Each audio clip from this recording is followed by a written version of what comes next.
Oke, bismillah. Assalamualaikum warahmatullahi wabarakatuh. Sebelumnya, perkenalkan nama saya Zilzal Anta Mustafa dengan NIM C081948. Kali ini saya akan mereview sebuah jurnal yang ditulis oleh Ahmad Haldani Destiarman yang berjudul Pengaruh Modernisme Terhadap Aplikasi Ragam Hias pada Desain Masjid Salman ITB, karya Ahmad Nu'man. Langsung saja, sebelum menentukan jenis metode atau kesimpulannya, yang pertama saya akan menyampaikan beberapa isi atau poin-poin yang terdapat dalam jurnal ini. Yang pertama, pendahuluan. Salah satu fungsi seni paling awal atau tradisional adalah untuk tujuan vertikal atau religius, yakni sebagai media untuk mencari, menyampaikan dan menciptakan nilai atau pesan keindahan dan kebenaran yang berhubungan dengan nilai ketuhanan. Sebagaimana bentuk seni yang lain, seni untuk Tuhan ini juga berkembang, bertransformasi dan bervariasi. Ada yang ditambahkan dan dikurangi, ada yang tetap atau mundur, progres atau regres, bagaimana hukum dan gerak kebudayaan. Disinilah muncul istilah seni modern yang diperlawankan dengan seni tradisional atau pramodern. Seni pramodern atau tradisi itu melayani religi, sementara seni modern itu melayani ideologi.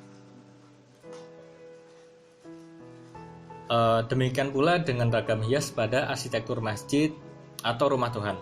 Keberadaan ragam hias di sektor interior maupun eksterior masjid sering mengalami berbagai gejala. Bahkan pada konteks dan objek tertentu, keberadaan ragam hias dapat ditiadakan sama sekali. Sebagai bagian dari budaya rupa, ornamen tentulah mempunyai bahasa rupa atau bahasa simbol. Pada satu saat, ornamen itu dapat menggantikan makna ruang kosong, namun juga sebaliknya, bidang kosong dapat menggantikan makna ruang berornamen.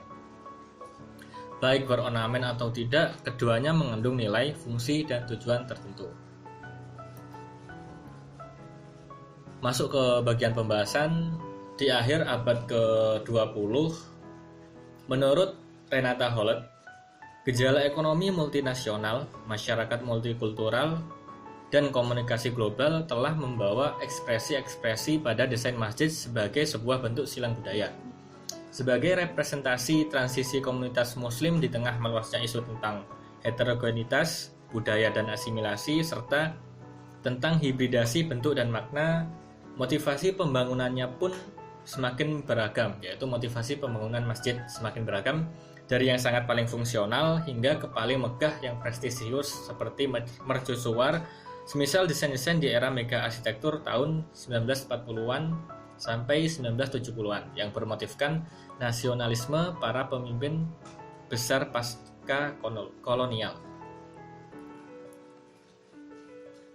Selanjutnya, definisi masjid, layout, serta kurbah dan menara. Masjid sendiri dalam bahasa Arab berarti tempat sujud.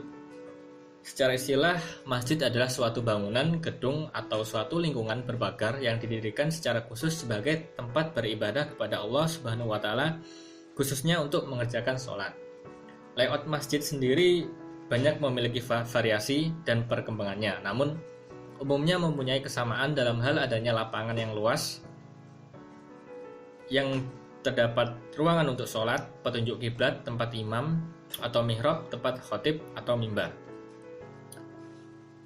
Saat ini dikenal juga komponen utama bangunan masjid, yakni kubah dan menara yang juga merupakan unsur serapan dari kebudayaan sebelumnya dan sesudahnya, seperti kubah atau menara yang diserap dari bangunan lama di Suriah dan Persia. Karena posisinya sebagai bagian dari kebudayaan, maka ragam bentuk dan gaya arsitektur interior dan eksterior masjid, sahan, musola, mihrab, mimbar, kubah, dan menara juga sangat bervariasi. Selanjutnya, berbagai bentuk transformasi. Masyarakat Indonesia telah mengalami berbagai bentuk transformasi dari mulai era primitif, Hindu-Buddha, Islam, kolonial, dan pasca-kolonial. Ragam hias pada masjid dapat dijadikan indikator transformasi tersebut, sebab di dalam istilah transformasi sendiri terdapat istilah dan pengertian proses perubahan suatu bentuk ke bentuk lain yang berlangsung secara dialogis, lama atau evolutif, dan bertahap atau hierarkis. antara satu kebudayaan donor dengan satu masyarakat dan kebudayaan reseptor sehingga terjadi sintesa atau perubahan dengan berbagai variasi wujud dan tingkat kedalamannya baik secara tetap maupun sementara. Konsep Masjid Salman ITB. Berbeda dengan desain kampus ITB karya Henry McLean Pond pada tahun 1918 sampai 1920 yang cenderung mengadopsi gaya tradisional Minangkabau dan Hindu Jawa. Maka Masjid Salman ITB karya Insinyur Ahmad Nukman justru cenderung mengadopsi paham-paham modernisme yang sangat berseberangan sebagaimana juga letak masjid yang memang berada di seberang jalan kampus induknya. Posisi Ahmad Nukman sebagai inisiator rencana induk, dosen, juga menjadi anggota panitia pembangunan masjid, reputasi dan muslim yang dikenal taat, cukup menjadi bekal dan meyakinkan anggota panitia lain guna memperjuangkan opsi yang mengarah kepada interpretasi gaya dan prinsip modernisme yang jauh dari kesan dan nilai tradisional tadi. Di Masjid Salman, ruang spiritual dibangun melalui proses kesederhanaan, sementara nilai keindahan diinterpretasikan melalui beton sebagaimana bangunan international style dari penganut modernisme pada umumnya. Bisa dibilang Masjid Salman itu berdesain sederhana, terus mengikuti tren pada zaman saat itu, yaitu international style. Alat pencahayaan di ruang sholat sama dengan yang berada di beranda masjid, yaitu bentuknya yang berbentuk kubus dan ditempatkan di langit-langit. Meskipun banyak unsurnya yang mengikuti idiom international style, namun terdapat juga pengaruh dari mukarnas atau elemen dekoratif tiga dimensional yang dapat berupa stalaktit, gerbang masuk, relung, carukan, dan permukaan dekoratif lainnya pada Masjid Salman. Menurut Holod sendiri, ungkapan desain dari Masjid Salman itu segaris dengan kaum sosialis progresif atau kuasi-sosialis sebagai aspirasi yang selaras dengan keinginan para pemimpin saat itu. Menurut Ahmad Nukman, ruh bangunan Islami sesungguhnya tidak terletak pada segi material, teknik, atau teori, melainkan lebih ke terhadap apa dan sejauh mana suatu desain dan implementasinya itu mampu mencerminkan pengabdian, berserah diri, dan ketakwaan kepada Allah dan hukum alam. Kesimpulan, sebelum saya membahas tentang kesimpulan, saya akan rangkum sedikit mengenai penelitian tadi. Penelitian ini berfokus pada perspektif Insinyur Ahmad Nukman mengenai gejala dekorasi di Masjid Salman ITB yang dirancang sekitar 5 dekade yang lalu, yaitu pada tahun 1959. Secara metodologi, penelitian ini menggunakan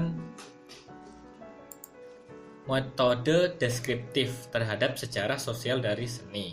Objek yang dipilih berdasarkan observasi dan asumsi bahwa dekorasi masjid yang Insinyur Ahmad Nukman rancang memiliki banyak sekali pengurangan dibandingkan dengan tradisi merancang masjid yang selama ini. Lanjut ke kesimpulan, di sini dalam konteks nilai luar semangat form follow function, ornament is crime, dan less is more begitu nampak berada di pihak sang arsitek. Bagaimana gaya seni yang bertendensi sekuler itu dapat diyakinkan kepada klien merupakan nilai tersendiri bagi sumbangsih konsep-konsep baru di luar sekularisme yang dalam hal ini sangat dipahami, didalami, dan direnungkan oleh Ahmad Nukman dengan mengatakan bahwa menurut Ahmad Nukman, ruh bangunan Islami sesungguhnya tidak terletak pada segi material, teknik, teori, melainkan lebih ke terhadap apa dan sejauh mana suatu desain dan implementasinya itu mampu mencerminkan pengabdian, berserah diri, dan ketakwaan kepada Allah Subhanahu wa Ta'ala. Mungkin itu saja presentasi yang dapat saya sampaikan. Terima kasih telah melihat video ini sampai akhir. Wassalamualaikum warahmatullahi wabarakatuh.